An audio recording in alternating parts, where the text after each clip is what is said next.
Okay, so let me talk a little bit about aortic dissection, because I've just been through that and I wanted to do a video to help other people. When I did a bit of research for this and trying to work out how to get your life back together, what was involved, you know, there's not a lot of information out there, and being that I've just been through it, it's probably quite a good time to do a video.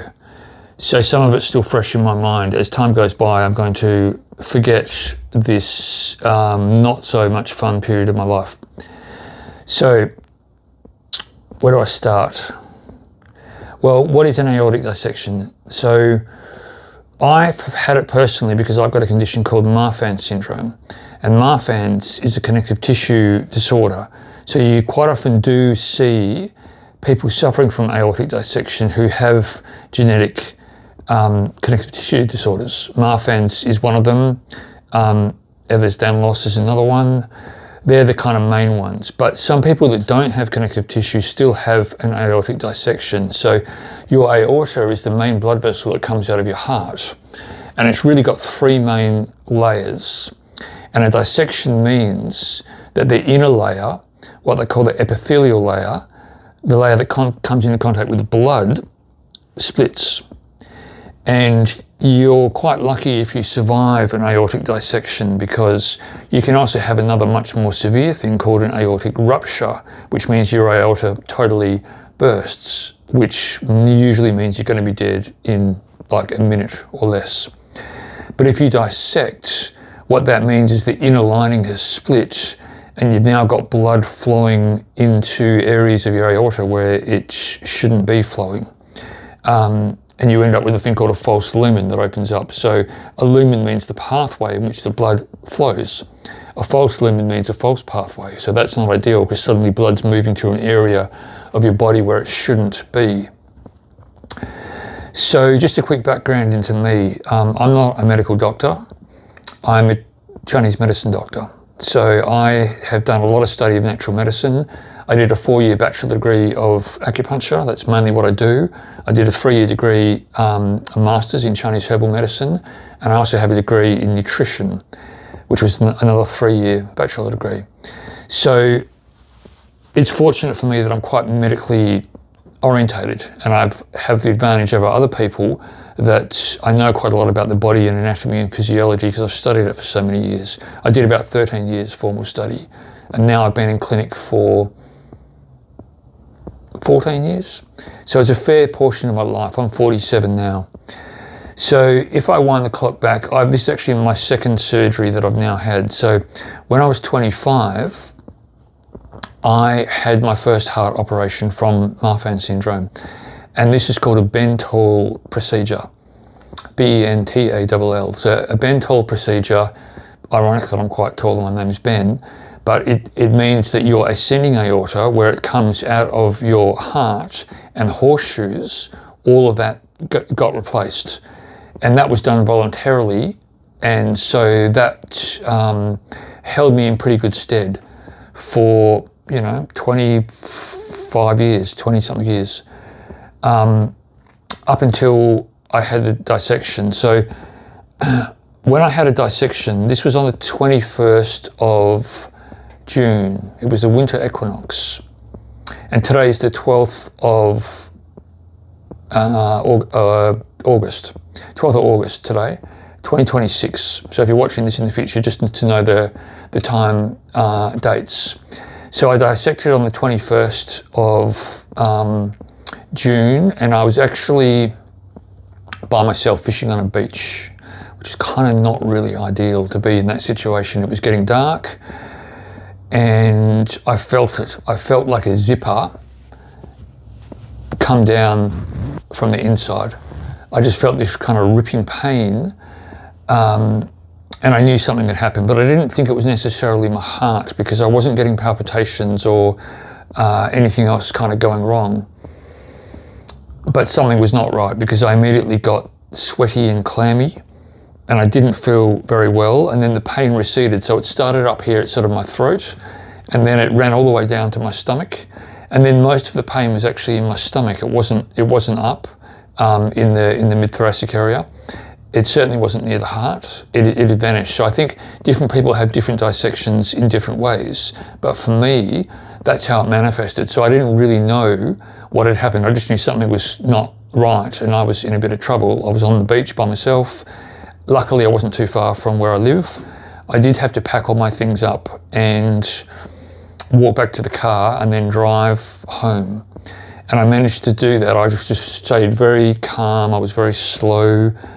And I was kind of hoping that magically, I could get home and go very quiet and it might be nothing. It might just fade. And luckily my stepdaughter was home. So I called her and said something had happened to me. I was not sure what it was. I wanted her just to be around for a bit. I was going to go and lie down and rest and just see whether it magically got better. And I knew within about 3 minutes that it wasn't getting better and I was in trouble and I needed to call an ambulance. Now, I probably should have called an ambulance straight away, but I didn't. I waited. By now, probably 30 or 40 minutes had gone by since this dissection occurred. Anyway, I called an ambulance. They took me into the ICU. Lucky for me, my house is quite close to a very big hospital here, public hospital, called Charlie Gardner's. I live in Perth in Western Australia. So I was quite lucky. I told them that I had Marfan's. I told them this is possibly what is going on. I actually thought I had liver or gallbladder stones. That was my initial thought. It wasn't so much about the heart, because you can get the stomach pain and the weird pain and the clamminess and the sweating from having a liver or gallbladder stone. So I told the doctors when I got there, look, I think it's either this or it's that. It could be a dissection, but it could be gall. Anyway, they did an ultrasound on me immediately and saw, no, you've had a dissection. That's what it is. Now, they didn't do anything for the first week. And the reason why is because what they want you to do, they kept me in hospital for a few days, obviously, in the ICU, being very carefully monitored. But they kind of want the body to go stable before they think about whether surgery is going to be necessary. Because not everyone has surgery. Sometimes the body can just fix this itself. So they just really watch you for about the first week. And after sort of 3 or 4 days, I was quite stable. Excuse me. And so they let me go. I was quite heavily medicated. I was on a lot of pain medications because the pain was quite bad. And actually most of the pain was in my back. And I did a lot of research on this because I didn't really understand that. I've never suffered from back pain in my life. It's really my mid-back, so sort of around here on my back and into my lower back. And that was kind of unusual. I didn't really get the understanding as to why. I had to do quite a lot of research, and then I realized that your aorta anatomically, like where it is in the body, is actually very close to the spine. And there's a lot of small blood vessels that come off your aorta that feed your spinal cord itself and the vertebra, the bones of the spine and the discs and the nerves and all those kind of things. So if that's impeded, then you're going to get back pain. That's how it manifests. So some people get ripping back pain and other people get it very mildly. Mine was kind of, mine was intermediate. But it took me quite a while to work that out, and the doctors couldn't really explain why I was getting back pain. I had to do that for my own research. So if you've had that, if that's happening to you, just understand that's quite a normal thing. You don't want any ripping back pain, like dull, heavy, achy. That's more of just impediment of blood flow, and that's not anything to be too concerned about. But if it's very sharp and ripping, then you need to have it investigated immediately. So they let me out of hospital. I was on a lot of meds. I was on a very strong drug called tapentadol, which is a very strong analgesic. And you kind of need that to numb the pain. And then I was on paracetamol as well. But I took so much tapentadol, which is actually not that much. I took whatever the recommended dose was. It was 2 or 3 tablets a day. And they said to me, if you have any lower abdominal pain, you have to immediately come back into hospital, because you've also got a tear through your lower abdominal aorta, and we don't want that to get any worse. And we can't necessarily operate on that because you have a lot of blood supply going to your intestines and your lower stomach, etc. It's much more difficult for them to repair the lower than it is to do the thoracic or the upper. So it was Sunday was the 21st when I had the dissection. The following Sunday, I was relatively stable, but I was developing stomach pain, and I was getting quite a lot of it. And it was starting to get bad. And I remember my wife had gone to bed, and I was up watching the World Cup, and it was kind of getting worse and worse and worse. And I took the drugs. It didn't help the pain. And it was kind of 9 or 10 or 11 o'clock. And I was thinking, oh God, I'm not going to be able to sleep. This is a problem. I've got all this lower abdominal pain. I think I'm having another dissection. So I had to call an ambulance again and go back to hospital, which was a bit of a nightmare. And what it ended up being is that I was so medicated with the pain meds that I had such bad chronic constipation, which is another thing I've never really experienced in my life, that's where my abdominal pain was coming from. It was nothing to do with my aorta.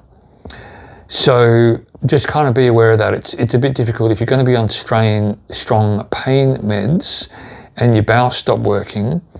Well, then you can get into real trouble. And I've dealt with patients for years and years and years with chronic constipation. Never paid that much heed to it just because I'd never experienced it before. You know, I've always been actually very good with my diet. It's one of the things that I've never broken the rules with, and I've never had problems with my bowels. So when you suddenly do, it certainly changes your perspective. People who don't have a bowel working properly, you're in all kinds of trouble. So that was an interesting experience for me. So anyway, I got through that. I had to get my bowels working again, and then the pain went immediately. That's kind of what happened. So unfortunately for me, I had to have an operation. I had quite a big operation. And this was 3 stents that were inserted through my groin into the arteries to try and close the false lumen. So the flap that opens up in your aorta, they have to close that and sort of put mesh in there and try and push the layers back together to stop that from getting any worse. So that was done on the 1st of July 2026. So that was a bit, has it been 2 months? Yeah, about 7 weeks as of today. So I've been back at work for only about 3 weeks, and I just do a couple of hours a day. I haven't gone back. I had to wait till I had no pain. This is important. You have to make sure that you're actually well enough if you're going to think about going back to work, and you certainly can't go back to a job that's physical. My job's quite mental, and I've got a job where I'm thinking a lot about patients' cases and I'm putting needles in. That's what you do as an acupuncturist. And I do some nutrition consults and that kind of thing. So it's not physically demanding, my job, but it is quite mentally demanding. So anyway, I'm just limiting myself to a couple of hours, say 2 days a week, and now I'm doing 3 days a week, but only like 3 or 4 hours. And that's sort of where I'm at my capacity. I'm not in clinic today. Today's a Wednesday, so I've got no one in the clinic. I am in my clinic, but I just thought I'd come in here and film a video to try and help people. You know, if you've been suffering from this, there's a couple of other points that I wanted to make. So I've talked about my condition. I've talked about my 2 surgeries. You know, let's talk about the diet, because I might actually, if I can work out how to show what the hospital served me in terms of diet and nutrition, it's pretty disturbing. So actually, I wasn't going to eat any of the food there. I actually made a mistake. I didn't have any food, and I did try some of the food that they'd served me. It was like one of these orange juice, concentrated orange juice things with something else, and within 10 minutes, I immediately vomited everywhere. It was quite disgusting. But it also taught me that my body's like, when you're trying to repair structural tissue, you need good quality proteins and good quality fat. You need vitamins and minerals. You need proper nutrition. You don't need the rubbish that they serve you at the hospital. And I'm not trying to sound too ungrateful here, because I'm aware that a lot of countries around the world, they have no food service in hospital. If you go there, people either bring you food or you starve. So, you know, but if you've had major surgery, you would be very wise to watch your diet incredibly well. So lucky for me, I have a cousin who's a naturopath, and my sister and my wife, they all brought me in food. So you want simple food when you're recovering. So my breakfast was basically a liquid smoothie. It was like a NutriBullet. It will just have simple things. It'll have some berries, it'll have a few nuts and seeds, things that have been ground up with a machine that you still need to chew when you're drinking it, but it's going to give you a lot of nutrition very quickly. You want the healthy fats just with water. like warm water. This is the middle of winter for us, so I'm not using cold milk or cold water, any of that kind of thing. It's just pure clean water and, you know, natural foods. That's what, if you can tolerate nuts and seeds, do that. A little bit of fresh fruit is good, so do that. You don't want to have anything that's laden with sugars, refined carbohydrates. Anything that's going to make your inflammation worse and going to block your bowels more is potentially going to be a problem. So be aware of that. I might even try and include the photo of what they serve me in the diet. Prognosis. Okay, I've just got some notes here because I want to try and cover as much things as I can. So prognosis means what your outcome is. Again, that's going to be different for everybody. So I had what's called a type B dissection. So type A is where you dissect in the part of the heart that I've already had repaired. So that's all structurally sound, there's no problems. That's your ascending aorta. Your descending aorta, the one that actually carries the blood down, that's called a type B dissection. And I think that's quite a lot more common. Generally not so fatal. And my tear has gone quite far down. So I'm still going to have the abdominal area looked at quite closely, because I'm not sure whether I'm going to need another surgery or not. I friggin' hope not. I'm going to do everything I can to make sure that heals as well as it can, which basically means good nutrition, limiting any sort of refined carbohydrates and sugars, basically giving your body the building blocks of what it needs to recover. That's super important. I'll use herbs, I'll use vitamins and minerals. I think zinc's really important. I think vitamin C is really important. You know, I eat a lot of nuts and seeds, pumpkin seeds, sunflower seeds. I'll get my healthy fats from coconut and chia seeds. These are all really good, easy to digest foods. And if you can liquefy them, that's really a good way of getting good nutrition into your body. Because it's cold here, I generally don't have a lot of oats, but I have been having porridge with oats, because also you lose quite a lot of weight. If you're very sick and you can't eat properly and you're nauseous, oats can be quite good because it's a carbohydrate that will help you put weight on again quickly. So if you like that, then remember that. I'll also use cinnamon with oats because that's very good at regulating your blood sugar, and I'll use some raw cacao, raw chocolate, because that helps to assimilate and just digest nutrition in general. It actually improves the nutritional quality of any food that you put it with. So remember that. So, you know, because there's a lot of physical healing that has to happen. You've also got to detox from a lot of the drugs, like your liver's been smashed, you've had anesthetic, you've had surgical procedures, you know, they've been pumping you full of all kinds of different drugs over that period of time. So there's a lot of detoxing that has to happen from your liver. So, you know, green leafies are very good at that. Having some salads, or at least having green juices and that kind of thing, if you can tolerate that with some warm food. Easier to do in the summer, especially where I'm from, where it's 40 degrees, but this is the middle of winter and it has been freezing here. So I'm not going to do a lot of that unless I have like a soup and a little bit of salad on the side. Then you have the warming food. That's super important. The other thing I wanted to mention was about ginger. Ginger is an awesome herb, and I was so cold in hospital. I was freezing, and it was like an internal cold. Didn't matter how many blankets and things I put on, I was always cold. And the only thing that seemed to help is when my wife brought me in soup or smoothies or something that had quite a lot of ginger in. So ginger is a very warming herb. It moves the blood. So when you're cold, that basically means that your blood, your circulation isn't very good. And ginger is an amazing herb to promote that. So if you can handle ginger, I would make that, have tea, get it into you however you can, because it's a very, very good warming. It also has reasonable amounts of zinc in it, which is very good for tissue healing too. So get that into you. I have a note here about the mental state. So, you know, if you have anything happen to your heart, this second operation wasn't really heart surgery. It's the vessel that's connected to the heart. It's not really the heart itself.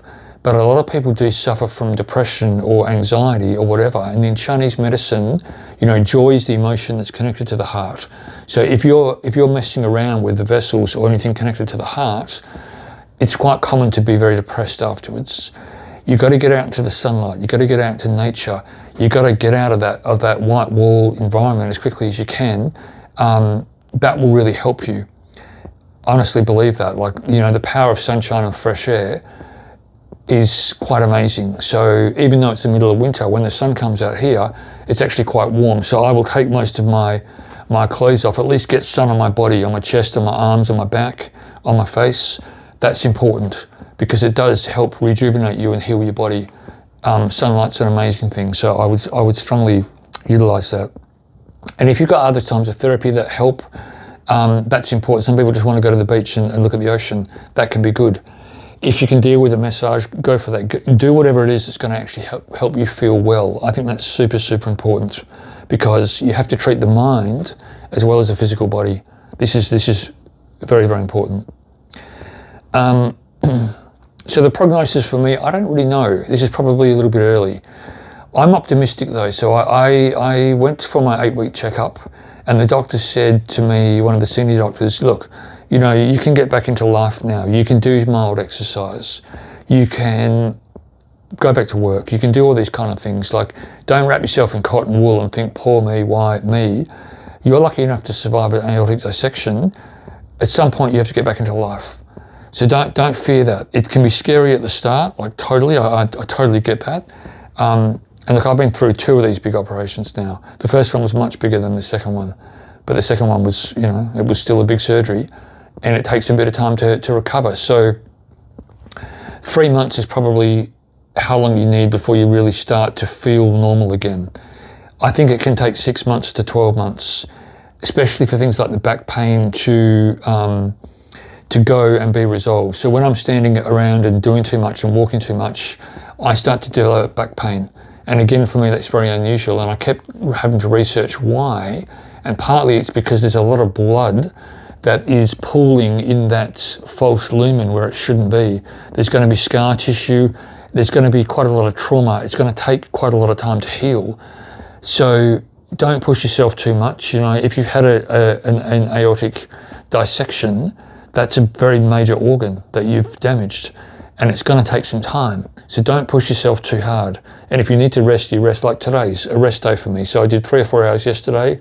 I'll do 3 or 4 hours tomorrow afternoon, and I'll do 3 or 4 hours on Friday. But Monday's a rest day, Wednesday's a rest day, Thursday I rest half the day, Friday I just do a little bit of work. So be intelligent about how you do it. Don't try and get back into life too quickly, but don't just sit on the couch forever too. You know, you have to get up and move around. Even if you're just walking for, 100 meters at the start, that's plenty.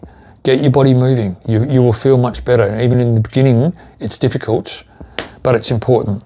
So the outlook can be positive overall. Even though you may have suffered an aortic dissection and life is not looking so good for you right at the moment, remember the things that I talked about. Be positive, get into nature, get into sunlight, work on your diet. This is super important. Diet rules everything. You will either stay sick for a really long time or you will regenerate your body quickly depending on the food choices that you make. So I really hope that this video helps somebody. That's kind of why I've done it. I'm open to comments and questions. If you have comments or any questions for me, please feel free to leave them on this video and I will try and answer them as best you can. You can also contact me at the clinic. I think you will find my email here somewhere. But yeah, good luck in the journey of health and healing, and please reach out if you need to.